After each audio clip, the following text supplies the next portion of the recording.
Meron nga pala akong naging isang order dito sa may application namin na Tuyo. Bali ang application kasi namin dito sa aming restaurant ay 5 plus dining pa. Tapos ikaw lang mag-isa. E di wow. At bukod kasi sa mga sushi at noodles ay meron din kami na pokbol. At pagka-punch ko nga ng isang order ko na katsukari ay diretso na ako mga tol sa kusina. At sinabit ko lang dyan ang resibo. At una ko nang binanatan dyan ang ating mga gulay pre.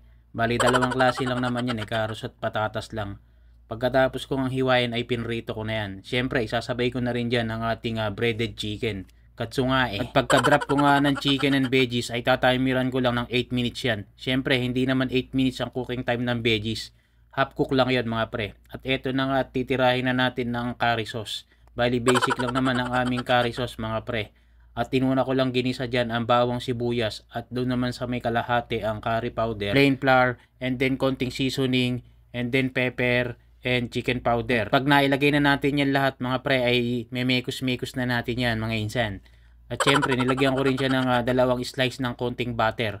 And then ilalagyan na natin ng 1.5 cup na water mga pre. Syempre mekos-mekos ulit natin yan at konting halo. At after nga natin i-mix ay ilalagay na natin ang ating dinipry na potato and carrots. And then konting halo-halo lang yan mga pre. After nyan ay ilalagay na natin sa ating takeaway bowl mga pre. Ay, wow, mashallah. At i-shoutout ko lang pala si Michael Vincent Pataro ng OFW sa Taiwan. Shoutout sa'yo, pre. Mabuhay ang mga OFW. Tayo pa lang mga OFW kahit saan man sa mundo. Ay, wow.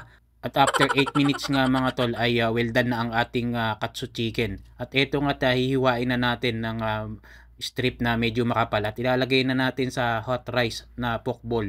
And then lalagyan ko lang syempre ng topping siya ng spring onion. At dahil luto na nga ang ating sauce at nakaseparate sa takeaway bowl, ay ilalabas ko na yan. Syempre wala namang ibang magte-take out niyan kundi ako pa rin. E di wow! At yan na nga at in-stapler ko na at lalagyan ko lang ng sticker. At andyan na nga ang pipick up ng ating order. Hanggang dito na lang ating vlog for today. God bless everyone!